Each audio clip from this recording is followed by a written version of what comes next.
Hello दोस्तों, स्वागत है आपका फिर से एक नए वीडियो में। मैं CSY स्वागत करता हूँ आपके अपने YouTube channel study with CSY में। जैसा कि हम कंटिन्यू SSC GD भर्ती 2025 के लिए GS प्रैक्टिस सेट का रिवीजन कर रहे हैं, उसी क्रम में आज हमारा प्रैक्टिस सेट नंबर 31 है। स्टार्ट करते हैं प्रैक्टिस सेट नंबर 31 का पहला क्वेश्चन। 1857 के विद्रोह के बाद ब्रिटिश सरकार द्वारा भारत में निम्नलिखित में से कौन सा परिवर्तन नहीं किया गया था? भारत का सेक्रेटरी ऑफ स्टेट नियुक्त किया गया है, बिल्कुल सही है, किया गया था। ईस्ट इंडिया कंपनी के अधिकार ब्रिटिश साम्राज्य के हाथ में चले गए थे, ये भी सही हो जाएगा। भारत का गवर्नर जनरल भारत का वायसराय बन गया था, ये भी सही है। लेकिन ब्रिटिश सेना में भारतीय सैनिकों की संख्या बढ़ाई नहीं गई थी, इनकी संख्या डिक्रीज की गई थी, कम की गई, तो ये आपका गलत हो जाएगा। इसके बाद अगला क्वेश्चन, स्वतंत्र भारत के प्रथम भारतीय गवर्नर जनरल कौन थे? स्वतंत्र भारत के प्रथम भारतीय गवर्नर जनरल कौन थे? तो वो थे सी राजगोपालाचारी। 1948 से 1950 तक यह रहते हैं। जे कृपलानी की बात करें, कृपलानी तो आज़ादी के समय कांग्रेस के अध्यक्ष थे कृपलानी जी हमारे। माउंटबेटन स्वतंत्र भारत का प्रथम गवर्नर जनरल, यहाँ बहुत क्लोज क्वेश्चन बन जाता है। स्वतंत्र भारत का प्रथम गवर्नर जनरल पूछे, इसमें भारतीय न लगाए तो हो जाएगा आंसर लॉर्ड माउंटबेटन। यदि भारतीय बोल रहा है तो हो जाएगा सी राजगोपालाचारी। भारत का अंतिम वायसराय भी लॉर्ड माउंटबेटन था और स्वतंत्र भारत का प्रथम गवर्नर जनरल भी कौन था? Lord Mountbatten. निम्नलिखित में से भारतीय महाविद्यालय अधिनियम 1904 के पारित होने के दौरान भारत के वायसराय कौन थे? तो लॉर्ड कर्जन। यह भारतीय महाविद्यालय अधिनियम 1904 के पारित होने के बाद वायसराय थे। डफरिन की बात करें तो एक लाइन बहुत फेमस है, कांग्रेस की जो उपज है, डफरिन के मस्तिष्क की उपज कांग्रेस है, ऐसी लाइन है डफरिन के बारे में। कांग्रेस की स्थापना के समय है वायसराय थे। 1885 में स्थापना होती है कांग्रेस की। ए ओ ह्यूम इसकी स्थापना करते हैं।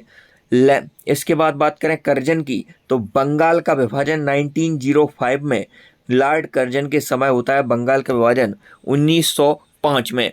इसके बाद बात करने वाले हम अगले क्वेश्चन की, संपूर्ण भारत के भूभाग में मुक्त रूप से आवागमन करने का अधिकार भारतीय संविधान के किस अनुच्छेद के अंतर्गत मौलिक अधिकार है? तो आर्टिकल 12 से 35 तक एक ही चीज का वर्णन है, वो है मौलिक अधिकारों का। आर्टिकल 12 से 35 मौलिक अधिकार से संबंधित हैं। भाग कौन सा है? तो भाग 3 है। किस देश के संविधान से लिए हैं? तो USA अमेरिका के संविधान से हमने मौलिक अधिकारों को लिया है। अनुच्छेद 19 में आवागमन कहीं भी आप जा सकते हैं भारत में, इसकी स्वतंत्रता है। आर्टिकल 24 की बात करें तो 14 साल से कम आयु के बच्चों को जोखिम भरे कार्यों में नहीं लगाया जाएगा, यह आर्टिकल 24 में वर्णित है। प्राण एवं दैहिक स्वतंत्रता आर्टिकल 21 में है।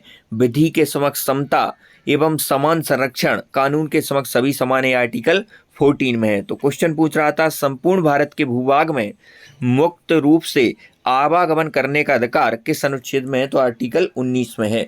निम्नलिखित में से किसने उस 9 न्यायाधीशों की संवैधानिक पीठ का नेतृत्व किया जिसने निजता प्राइवेसी की अधिकार को मौलिक अधिकार घोषित किया था? तो जे एस खेयर ने इस 9 न्यायाधीशों की पीठ बैठी थी, जिसमें एक डिस्कशन निकला था कि जिसने निजता का जो अधिकार है उसको मौलिक अधिकार घोषित किया गया था। आर्टिकल 21 में यह आता है, सुप्रीम कोर्ट के तत्कालीन मुख्य न्यायाधीश जे.एस. खेयर और वर्तमान मुख्य न्यायाधीश कौन है? तो DB चंद्रचूड़ साहब हैं। लोकसभा स्थगित करने का अधिकार किसे है? तो लोकसभा को स्थगित कौन कर सकता है? आर्टिकल 85 को यदि आप क्या याद करेंगे तो राष्ट्रपति द्वारा प्रधानमंत्री की सलाह से लोकसभा स्थगित हो सकती है। यहीं पर हम बात कर लें इंपोर्टेंट आर्टिकल की, तो सरला 79, 80, 81 आपको याद रखना है। सा से बना संसद 79 में है, रा से बना राज्यसभा 80 में है, ला से बना लोकसभा यह आपका 81 में हो जाएगा। सूर्यधार झील निम्नलिखित में से किस राज्य में स्थित है? तो उत्तराखंड में स्थित है सूर्यधार झील। इसके बाद हम बात करें अगले क्वेश्चन की, भारत में किस नदी को दिहांग भी कहा जाता है? तो ब्रह्मपुत्र नदी को भारत में दिहांग भी बोलते हैं। भारत में कहाँ बोलते हैं? तो अरुणाचल प्रदेश में। भारत में, अरुणाचल प्रदेश में दिहांग कहा जाता है ब्रह्मपुत्र नदी को। असम में इसे ब्रह्मपुत्र बोलते हैं। तिब्बत के पठार के आसपास इसका नाम सांगपो हो जाता है और बांग्लादेश में इसे यमुना कहा जाता है। कान्हा किसली अभ्यारण्य निम्नलिखित में से किस राज्य में अवस्थित है? तो मध्य प्रदेश में स्थित है। मध्य प्रदेश के मंडला बालाघाट जिले में आपका कान्हा किसली राष्ट्रीय उद्यान स्थित है। 1 जून 1955 की इसकी स्थापना होती है। नालको और बाल्को नाम निम्नलिखित में से किस उद्योग से जुड़े हैं? तो एल्यूमिनियम उद्योग से जुड़े हैं नालको और बाल्को नाम। इसके बाद 11 नंबर क्वेश्चन, 2011 की जनगणना के अनुसार किस राज्य में भारत में सबसे कम अशोधित जन्म दर थी? तो केरल में सबसे कम अशोधित जन्म दर थी। अशोधित का मतलब क्या होता है? किसी विशेष वर्ष में जन्मे पंजीकृत बच्चों की संख्या एवं उसी वर्ष में जन्मे उसी वर्ष की कुल जनसंख्या के बीच का अनुपात, इसे हम बोलते हैं अशोधित जन्म दर। अगला, पृथ्वी की क्रस्ट में सबसे प्रचुर मात्रा में धातु कौन सी है? तो एल्यूमिनियम है। पृथ्वी की क्रस्ट में सबसे प्रमुख मात्रा में धातु है। नेक्स्ट है अगला क्वेश्चन, कौन सा देश दुनिया का सबसे बड़ा लोकतंत्र है? तो भारत यह दुनिया का सबसे बड़ा लोकतंत्र है। सबसे बड़ा लिखित संविधान यहाँ पर भारत का ही है। सबसे छोटा मोनाको का है। सबसे छोटा कहाँ का है? मोनाको का।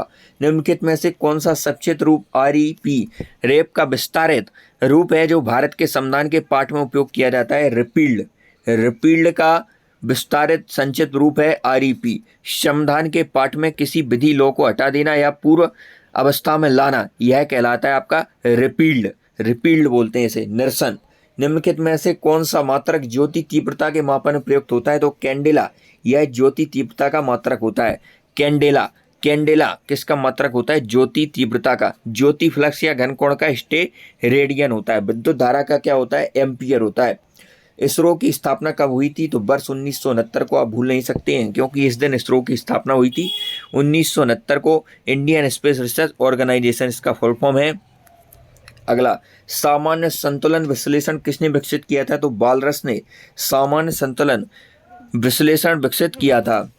80 नंबर क्वेश्चन, $5 के नोट पर किस अमेरिकी राष्ट्रपति का चित्र है? $5 के नोट पर किस अमेरिकी राष्ट्रपति का चित्र है? अब्राहम लिंकन का चित्र है।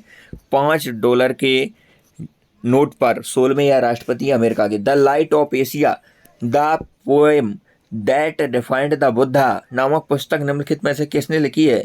जिसमें द लाइट ऑफ एशिया नामक अभूतपूर्व कविता संकलित है। जयराम रमेश ने यह पुस्तक लिखी है। The light of Asia, Asia का ज्योतिपुंज किसे कहा जाता है? तो भगवान बुद्ध को कहा जाता है।